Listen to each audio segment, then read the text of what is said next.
ಹೌದು, ಹೀಗೆ ಗ್ರಾಮದ ನಡುರಸ್ತೆಯ ರಾಷ್ಟ್ರೀಯ ಹೆದ್ದಾರಿಯಲ್ಲಿ 2 ಲಾರಿಗಳು ಧಗನೆ ಹೊತ್ತಿ ಹುರಿಯುತ್ತಿರೋದು. ಮತ್ತೊಂದೆಡೆ ಲಾರಿಯಲ್ಲಿದ್ದ CNG ಗ್ಯಾಸ್ ಸಿಲಿಂಡರ್ಗಳು ಸ್ಫೋಟಗೊಂಡು ಆಕಾಶದೆತ್ತರಕ್ಕೆ ಬೆಂಕಿಯ ಕೆನ್ನಾಲಿಗೆ ಉಗುಳುತ್ತಿರೋದು. ಈ ಭಯಾನಕ ದೃಶ್ಯಗಳು ಕಂಡುಬಂದಿದ್ದು ಚಿಕ್ಕಬಳ್ಳಾಪುರ ತಾಲೂಕಿನ ಬೆಂಗಳೂರು ಹೈದರಾಬಾದ್ ಸಂಪರ್ಕಿಸುವ ರಾಷ್ಟ್ರೀಯ ಹೆದ್ದಾರಿ 44ರ ಹೂನೇಗಲ್ ಗ್ರಾಮದಲ್ಲಿ. ಹೌದು, ತಡರಾತ್ರಿಯಲ್ಲಿ ಕ್ಯಾಂಟರ್ ಲಾರಿಯೊಂದು CNG ಗ್ಯಾಸ್ ಸಿಲಿಂಡರ್ಗಳನ್ನು ತುಂಬಿಕೊಂಡು ಹೂನೇಗಲ್ ಗ್ರಾಮದ ಬಳಿ ಯೂಟರ್ನ್ ತೆಗೆದುಕೊಳ್ತಾ ಇತ್ತು. ಈ ವೇಳೆ ಪೆರೆಸಂದ್ರದಿಂದ ಚಿಕ್ಕಬಳ್ಳಾಪುರದತ್ತ ಬರ್ತಾ ಇದ್ದ ಕಲ್ಲು ದಿಮ್ಮಿಗಳನ್ನು ತುಂಬಿಕೊಂಡು ಬರ್ತಾ ಇದ್ದ ಲಾರಿ ಅತಿ ವೇಗದಿಂದ ಬಂದು ಡಿಕ್ಕಿ ಹೊಡೆದಿದೆ. ಇದರಿಂದ 2 ಲಾರಿಗಳು ಜಖಂಗೊಂಡು ಧಗನೆ ಹೊತ್ತಿ ಉರಿದಿದೆ. ನಮ್ಮ ಹೆಸರು ಚಂದ್ರಪ್ಪ ಅಂತ. ಇಲ್ಲೇ ಪಕ್ಕದಲ್ಲಿ ದೇವಸ್ಥಾನದ ಹೊಸಳ್ಳಿ, ನಮ್ಮ ಗೇಟಲ್ಲೇ ಇದ್ವಿ. ರಾತ್ರಿ ಈಗ 11 ಗಂಟೆಯಲ್ಲಿ ಅಲ್ಲಿ ಗ್ಯಾಸ್ ಫಿಲ್ ಮಾಡಿಬಿಟ್ಟು ಭಾರತ್ ಗ್ಯಾಸ್ ಇದರಲ್ಲಿ ಈ ಥರ ಬಂದು ಡಿವೈಡ್ರಲ್ಲಿ ತಿರ್ಕೋಬೇಕಾದ್ರೆ ಓವರ್ ಟ್ರಕ್ ದಿಮ್ಮೆಗಳ ಗಾಡಿ, ಅದಕ್ಕೆ ಬ್ರೇಕ್ಗಳೆಲ್ಲ ಕರೆಕ್ಟಾಗಿರಲ್ಲ, ಹೆವಿ ಇದಾಕಿರ್ತಾರೆ. ಅದು ಬ್ರೇಕ್ ಯಾವಾಗ ಹಿಡಿದಿಲ್ಲೋ ಅವಾಗ ಬಂದುಬಿಟ್ಟಿದೆ. ಇವರು ಡ್ಯಾಶ್ ಮಾಡಿದ್ದಾರೆ.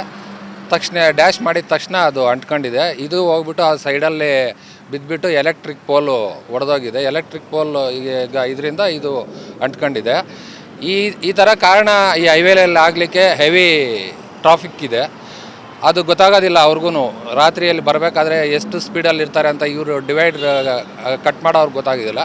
ಬಟ್ ಇದು ಡಿವೈಡರ್ ಮಾಡಿದಾರಲ್ಲ ಇಲ್ಲಿ, ಇದು ತುಂಬ ಅನ್ಫಿಸಿಕಲ್ ಅಂತ ಇದು ಅಂತ ಅನಿಸುತ್ತೆ. ಏನು ಕರೆಕ್ಟಾಗಿ ಮಾಡಿಲ್ಲ ಇಲ್ಲಿ ಡಿವೈಡ್ರು. ಏನಂದರೆ ಮತ್ತೆ ಒಂದು ಗಾಡಿ ಬಂದರೆ ಅಲ್ಲಿ ನಿಲ್ಸ್ಕೊಂಡು ತಿರ್ಸ್ಕೊಳ್ಳೋ ಅಂಥ ಜಾಗ ಇಲ್ಲ.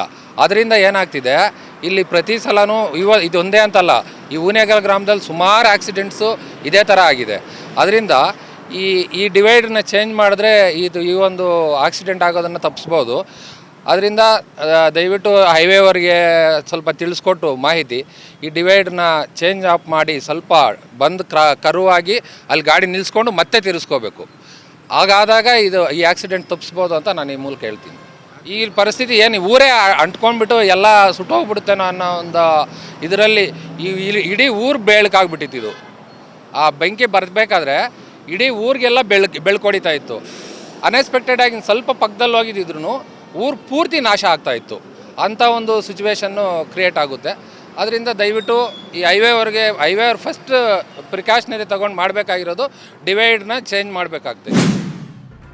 ಇನ್ನು ಅಪಘಾತದ ರಭಸಕ್ಕೆ CNG ಗ್ಯಾಸ್ ಸೋರಿಕೆಯಾಗಿ ಬೆಂಕಿ ಹೊತ್ಕೊಂಡಿದೆ. ಪರಿಣಾಮ ಭಾರೀ ಪ್ರಮಾಣದ ಸ್ಫೋಟ ಸಂಭವಿಸಿದೆ. ಗ್ರಾಮದ ವಾಸದ ಮನೆಗಳ ಪಕ್ಕದಲ್ಲೇ ಬಿದ್ದ ಲಾರಿ ಹಾಗೂ ಗ್ಯಾಸ್ ಸಿಲಿಂಡರ್ಗಳು ಸ್ಫೋಟಗೊಂಡು ಧಗನೆ ಹೊತ್ತಿ ಉರಿತಾ ಇದ್ದುದನ್ನು ಕಂಡು ಹೂನೇಗಲ್ ಗ್ರಾಮಸ್ಥರು ಭಯಭೀತರಾಗಿ ಮನೆಗಳಿಂದ ಬೆಚ್ಚಿ ಬಿದ್ದು ಓಡಿ ಬಂದಿದ್ದಾರೆ. ಘಟನೆಯ ನಂತರ ರಾಷ್ಟ್ರೀಯ ಹೆದ್ದಾರಿ 44ರ 2 ಬದಿಯ ರಸ್ತೆಗಳಲ್ಲಿ 20 ಕಿಲೋಮೀಟರ್ ಟ್ರಾಫಿಕ್ ಜಾಮ್ ಆಗಿತ್ತು. ನಂತರ ಸ್ಥಳಕ್ಕೆ ಅಗ್ನಿಶಾಮಕ ದಳದ ಸಿಬ್ಬಂದಿ ಆಗಮಿಸಿ ಹರಸಾಹಸಪಟ್ಟು ಬೆಂಕಿಯನ್ನು ನಂದಿಸಿದರೆ ಅತ್ತ ಚಿಕ್ಕಬಳ್ಳಾಪುರ ಪೊಲೀಸರು ಟ್ರಾಫಿಕ್ ಕ್ಲಿಯರ್ ಮಾಡಲು ಬೆಳಗಿನವರೆಗೆ ಇನ್ನಿಲ್ಲದ ಕಸರತ್ತು ನಡೆಸಿದರು. ಇನ್ನು ಘಟನೆಯಲ್ಲಿ ಲಾರಿ ಚಾಲಕ ನರಸಿಂಹಮೂರ್ತಿ ಎಂಬುವರಿಗೆ ತೀವ್ರ ಸುಟ್ಟ ಗಾಯಗಳಾಗಿದ್ದು ಹಾಗೂ ತಮಿಳುನಾಡು ಮೂಲದ ಮಾದಪ್ಪನ್ ಎಂಬುವರಿಗೆ 2 ಕಾಲುಗಳು ಮುರಿದು ತೀವ್ರವಾಗಿ ಗಾಯವಾಗಿದೆ. ಇನ್ನು ಗಾಯಾಳುಗಳನ್ನು ಬೆಂಗಳೂರಿನ ವಿಕ್ಟೋರಿಯಾ ಆಸ್ಪತ್ರೆಗೆ ದಾಖಲಿಸಲಾಗಿದೆ. ಆ ಕಡೆ ಬಂದು ಇದು ಸಿಲಿಂಡ್ರ್ ಗಾಡಿ ದಿಮ್ಮಿಲ್ ಗಾಡಿ ಬಂದು ಗುದ್ದುತ್ತಾ ಅಂತ ಆ ಕಡೆ ಗುದ್ದುಬಿಟ್ಟು ಹಿಂಗೆ ತಿರುಗದೆ ದಿಮ್ಮಿಲ್ ಗಾಡಿ. ಅಲ್ಲೊಂದು ದಿಂಬು ಬಿದ್ದೋಗದೆ, ಇಲ್ಲೊಂದು ದಿಂಬು ಬಿದ್ದೋಗದೆ. ಅದು ಹತ್ಕೊಂಡು ಊರೇ ಉರಿತಾ ಇದೆ. ಎತ್ನೋರು ಓಡೋಗವ್ರಪ್ಪ. ಮನೆಗೆ ಇದ್ದಿದ್ದು ಬಂದು ದಿಂಬ್ಕೊಂಡಂಗೆ ಅದೇ ಬಿಸಿನೂ ಬೆಂಕಿ ಉಸಿರು ಆಡಲ್ಲ ನಂಗೆ. ಆ ಮಕ್ಕಳು ಎಳ್ಕೊಂಡು ಹೋಗ್ಬಿಟ್ರು ಹಾಸಿಗೆ.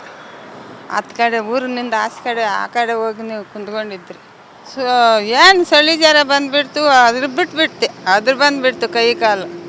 ಎಷ್ಟು ಆಕಾಶಕ್ಕೆ ಎಗಿರ್ತಾ ಇದೆ ಮಂಟೆ ಉರಿಯ. ಯಾರಾದರೆ ರೋಡ್ ಪಕ್ಕದಾಗ ಇರೋರ್ಕು ಅಂಥವ್ರಿಗೂ ದಿಗ್ಲ. ಅಂತ ಹೂನೇಗಲ್ಲು ರಾತ್ರಿ 11 ಗಂಟೆಯಲ್ಲಿ ಭಯಂಕರ ಆಕ್ಸಿಡೆಂಟ್ ಆಯ್ತು. ಇಲ್ಲಿ ಫಸ್ಟಿಗೂ ಬೈಡ್ ಅಂತಾನೆ ಗ್ಯಾಸ್ ಎಲ್ಲ ಓಪನ್ ಆಯಿತು. ಆ ಕಲ್ಲಿನ ಗಾಡಿ ಬಂದು ರೈಟ್ ಕಳ್ಕೊಂಡು ಡಿವೈಡ್ರ್ ಹೊಡೆದು ಸೀದಾ ಅಲ್ಲಿ ಮೋರಿ ಒಂದಿತ್ತು, ಮೋರಿ ಮೇಲೆ ಹೊಡೆದು ಜಂಪಾಗಿ ಆ ಕಂಬಕ್ಕೆ ಬಿತ್ತು. ಕಂಬ ವಂಕೆ ಇಲ್ಲ ಅಂದಿದ್ರೆ ಆ ಮನೆಗಳೆಲ್ಲ ಹಾಳಾಗಿ ಹೋಗ್ಬಿಡೋದು.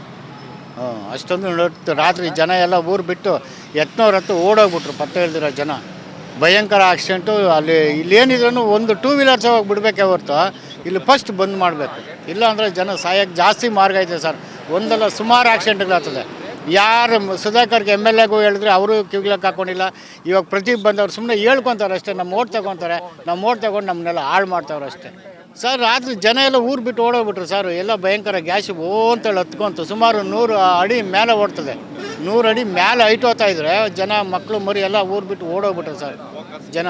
ಸುಮಾರು ಅಂದರೆ ಇದು 6 ಗಂಟೆ ಬ್ಲ್ಯಾಕು, ಇತ್ತು ಕಡೆ ಪೆರೇಸಂದ್ರ ಗಂಟೆ ಬ್ಲ್ಯಾಕ್ ಆಯಿತು ರೋಡ್ಗೆ ಸರ್. ಒಬ್ಬನಿಗೆ ಗಾಡಿಯಲ್ಲಿ ಸಿಲಿಂಡ್ರ್ಗಳಿತ್ತಲ್ಲ, ಅವನಿಗೆ ಏನೋ ಬೆಂದೋಗವನಂತೆ. ರಾತ್ರಿ 10 ಕಡೆ ಜನ 10 ಕಡೆ ಜನ ಬಂದು ನೋಡೋಕ್ಕಾಗಿಲ್ಲ. ಭಯಂಕರ ಬೆಂಕಿ, ಗಾಡಿಗಳೆಲ್ಲ ಬ್ಲ್ಯಾಕ್ ಆಗೈತಿ. ಹೆಂಗೆ ಬಂದು ನೋಡೋಕ್ಕತ್ತದೆ, ಹೆಂಗೆ ರಕ್ಷಣೆ ಮಾಡೋಕ್ಕತ್ತದೆ ಅವ್ರಿಗೆಲ್ಲ ನಾವು?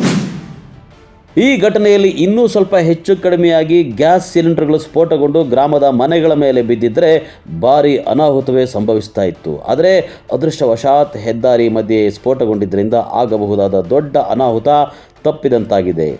ಇನ್ನು 2 ಚಾಲಕರು ಪ್ರಾಣಾಪಾಯದಿಂದ ಪಾರಾಗಿದ್ದಾರೆ. ಒಟ್ಟಾರೆ ಹುನೇಗಲ್ ಗ್ರಾಮದ ಬಳಿ ಹೆದ್ದಾರಿಯಲ್ಲಿ ಅವೈಜ್ಞಾನಿಕವಾಗಿ ತಿರುವನ್ನು ನೀಡಿರೋದೇ ಅಪಘಾತಕ್ಕೆ ಕಾರಣ ಎನ್ನಲಾಗಿದ್ದು, ಗ್ರಾಮದ ಬಳಿ ವೈಜ್ಞಾನಿಕ ರೀತಿಯಲ್ಲಿ ತಿರುವು ರಸ್ತೆಯನ್ನು ನಿರ್ಮಾಣ ಮಾಡಬೇಕು ಅಂತ ಗ್ರಾಮಸ್ಥರು ಒತ್ತಾಯಿಸಿದ್ದಾರೆ. ಕ್ಯಾಮರಾಮನ್ ಪ್ರವೀಣ್ ಜೊತೆ ಕಳವಾರ ಅರುಣ್, MMTV ನ್ಯೂಸ್, ಚಿಕ್ಕಬಳ್ಳಾಪುರ.